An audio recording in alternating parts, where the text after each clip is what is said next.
मेरे प्यारे बच्चों, नमस्कार। कल आपने पहला पैराग्राफ पढ़ा था।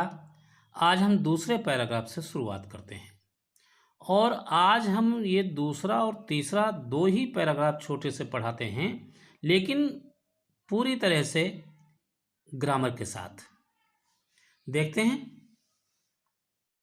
Look behind you aunty.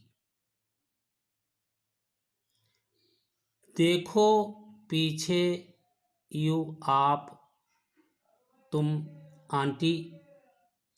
Aunty पीछे देखो, मौसी जी पीछे देखो। साउटेड टॉम, टॉम चिल्लाया। ग्रामर की बात, लुक बिहाइंड यू आंटी। ये इन्वर्टेड कामास में दिया हुआ है और इसके बाहर दिया हुआ है साउटेड टॉम। अगर हम इसे कहें तो ये किस फॉर्म में सेंटेंस है, तो आपको कहना पड़ेगा ये डायरेक्ट फॉर्म में सेंटेंस है। अब जब डायरेक्ट है तो इसका इनडायरेक्ट भी बन सकता है। इनडायरेक्ट बनाकर देखें। दूसरी बात पूछते हैं, लुक बिहाइंड यू ये किस प्रकार का सेंटेंस है, तो आपको बताना पड़ेगा क्योंकि वर्ब से शुरू है इसलिए, और वो भी वर्ब जो है फर्स्ट फॉर्म है, इसलिए निश्चित तौर पर यह इंपरेटिव सेंटेंस हुआ। अर्थात ये इंपरेटिव सेंटेंस का इनडायरेक्ट बनाना पड़ेगा अगर आपको बनाने को कहा जाए तो। फिर देखते हैं, ये लुक तो वर्ब हो गई, बिहाइंड क्या चीज है। बिहाइंड यू नाउन या प्रोनाउन के पहले जो आते हैं वे प्रीपोजिशन होते हैं, इसलिए बिहाइंड एक प्रीपोजिशन है। पीछे के लिए प्रयोग होता है, जब ठीक पीछे हम हों तब बिहाइंड का प्रयोग होता है। Look behind you aunty, aunty पीछे देखो। साउटेड टॉम, अब साउटेड टॉम देखा, टॉम साउटेड या साउटेड टॉम इनडायरेक्ट, जब डायरेक्ट फॉर्म में लिखा जाता है तो वर्ब को पहले रखना या बाद में रखना बहुत अंतर नहीं पड़ता। साउटेड टॉम, टॉम चिल्लाया। चिल्लाया अंत में आया है, इसलिए कौन सा टेंस हुआ, आईए में सदैव पास्ट इंडेफिनिट होता है। आंट पोली looked behind her. Aunt Polly ने लुक्ड, अगर मुझे अर्थ निकालना है तो वर्ब पहचाननी पड़ेगी, और जब वर्ब पहचाननी पड़ेगी तो फिर हमें उसका अर्थ निकल आएगा। देखा लुक्ड, लुक मीन्स देखना, लुक्ड सेकेंड फॉर्म है। जब सेकेंड फॉर्म है तो इसमें या तो आईए लग सकता है अंत में, या ता था, ती थे।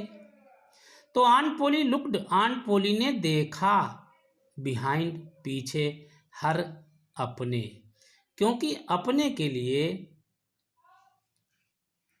जो जिस पर्सन का हमारा प्रोनाउन होता है उसी पर्सन के नॉमिनेटिव, पजेसिव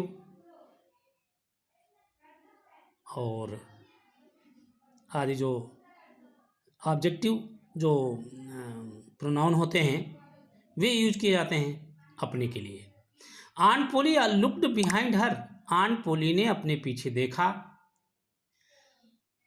टेंस पता ही चल गया होगा कौन सा टेंस है, लुक्ड लगा हुआ है, कौन सा टेंस हुआ, पास्ट इंडेफिनिट। अगर हम कह दें अब इसको आप इसका कन्वर्ट करो, निगेटिव बनाओ, तो आंट पोली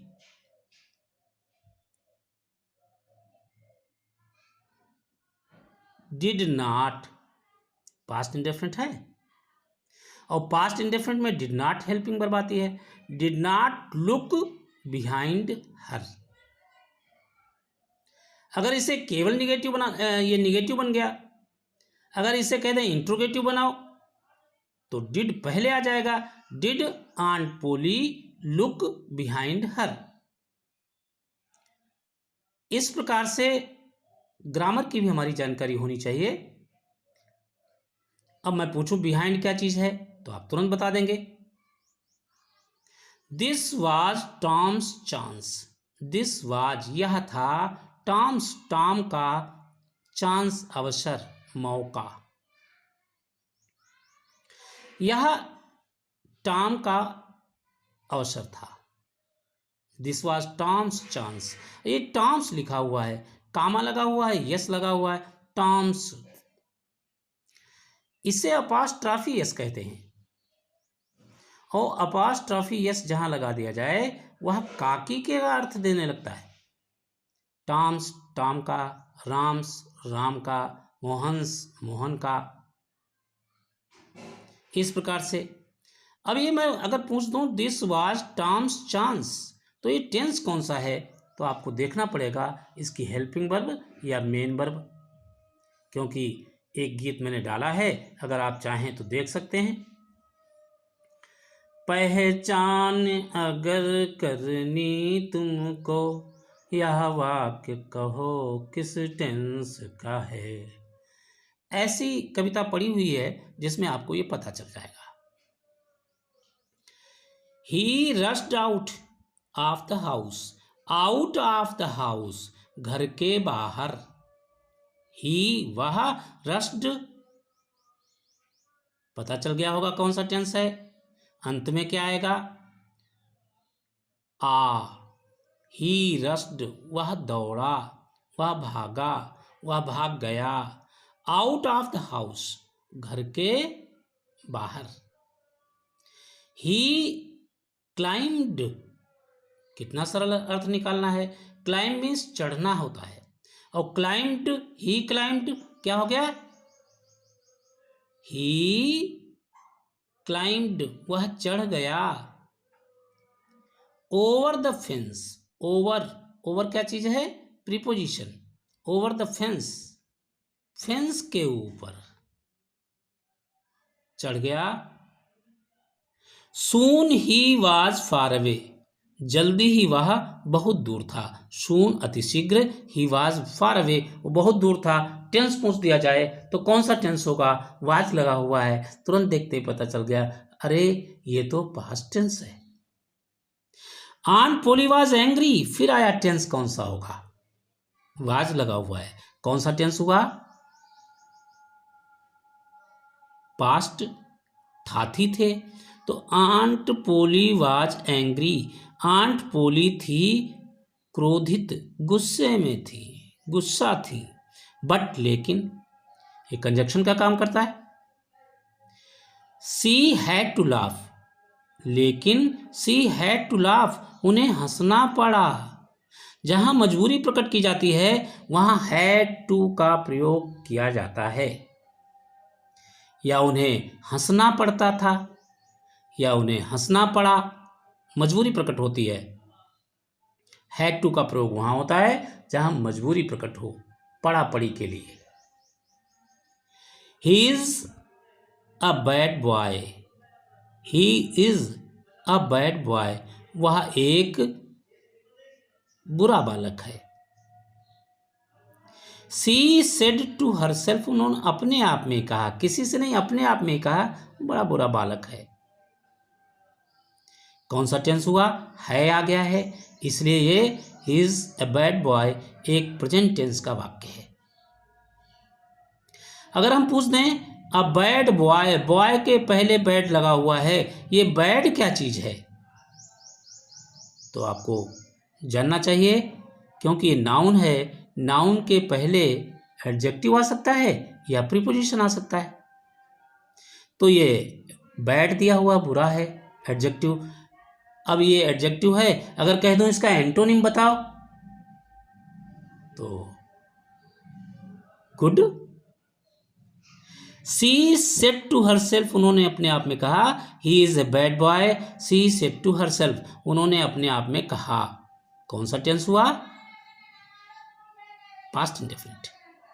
बट लेकिन, आई लव हिम, लेकिन मैं उसे चाहती हूं, लेकिन मैं उसे प्यार करती हूं। आई लव हिम, अब ये कह दें ये किस फॉर्म में सेंटेंस है, तो फॉर्म में, ये एक्टिव फॉर्म में है, और जब एक्टिव फॉर्म में है तो इसका पैसिव फॉर्म बताइए। I love him. अब ये पैसिव बनाएंगे तो रूपाई का फार्मूला लागू कर दो। आई लव हिम बनाकर देखिए, आपको मैं बहुत बता चुका हूं। He is my poor dead sisters boy. He is वह है, माई मेरी, पुअर बेचारी, डेड सिस्टर्स मृतक बहन का, बॉय लड़का, एंड आई मस्ट और I must look after him और मुझे उसकी देखभाल करनी ही होगी। अब यहां पर पुअर आया, डेड आया, सिस्टर्स आया। देखें आप, पुअर भी एडजेक्टिव है, डेड भी एडजेक्टिव है और माई भी प्रोनाउन की तरह काम कर रहा है। And I must look after him, मुझे उसकी देखभाल करनी ही होगी। लुक आफ्टर, मैंने कहा था फ्रेजल वर्ब्स होती हैं कल, शायद आपको नहीं बताया होगा। लुक आफ्टर ये ऐसे शब्द होते हैं जब दो दो एक प्रीपोजिशन एक वर्ब आया करती है अधिकतर, तो उनमें उनका अर्थ बदल जाता है। लुक आफ्टर देखभाल करना, ब्रिंग अप पालन पोषण करना, गो ऑन जारी रखना, कैरी ऑन जारी रखना, ऐसे जो वर्ब आती हैं उनको इस प्रकार से देखते हैं। I must look after him, I must look after him, मुझे उसकी देखभाल करनी ही होगी। मस्ट क्या चीज है? एक मॉडल वर्ब है। मॉडल वर्ब और प्राइमरी ऑक्सिलरीज ये दो प्रकार की हेल्पिंग वर्ब होती हैं। I don't like to hit him, I don't like मुझे नहीं पता है, आई डोंट लाइक मुझे नहीं पसंद है, टू हिट हिम उसे पीटना, मुझे उसे पीटना पसंद नहीं है।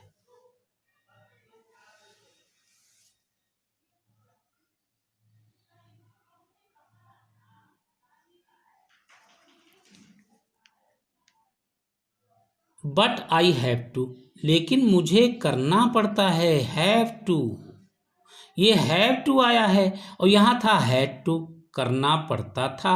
सी हैड टू लाफ, उन्हें हंसना पड़ा, और यहां पर आ गया have to, I have to, मुझे करना पड़ता है। कौन कहता है? आंट पोली कहती हैं। I don't like to hit him,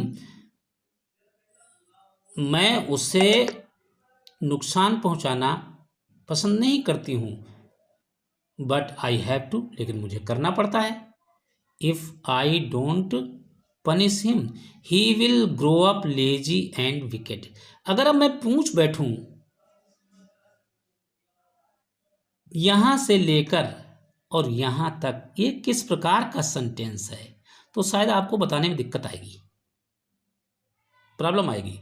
if I don't punish him he will grow up lazy and wicket.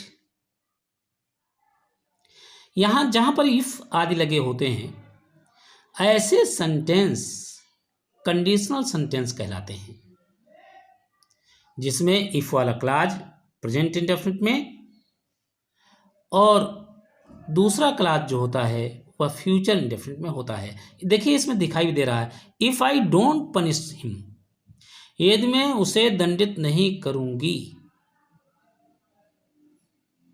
He will grow up lazy and wicket, तो वह आलसी और दुष्ट हो जाएगा।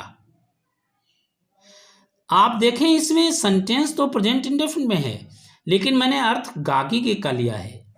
तो कंडीशनल सेंटेंस जब आते हैं तो हमें ऐसा ही अर्थ लेना पड़ता है। यस, हाँ, आई मस्ट बी स्ट्रिक्ट, मुझे कठोर होना ही होगा। मस्ट एक मॉडल वर्ब है, यही एक ऐसी मॉडल वर्ब है जो प्रायः शायद गागी के का अर्थ देती है। वैसे तो मस्ट मीन्स चाहिए होता है। Aunt Polly said, aunt Polly ने आह भरी। I will have to punish him,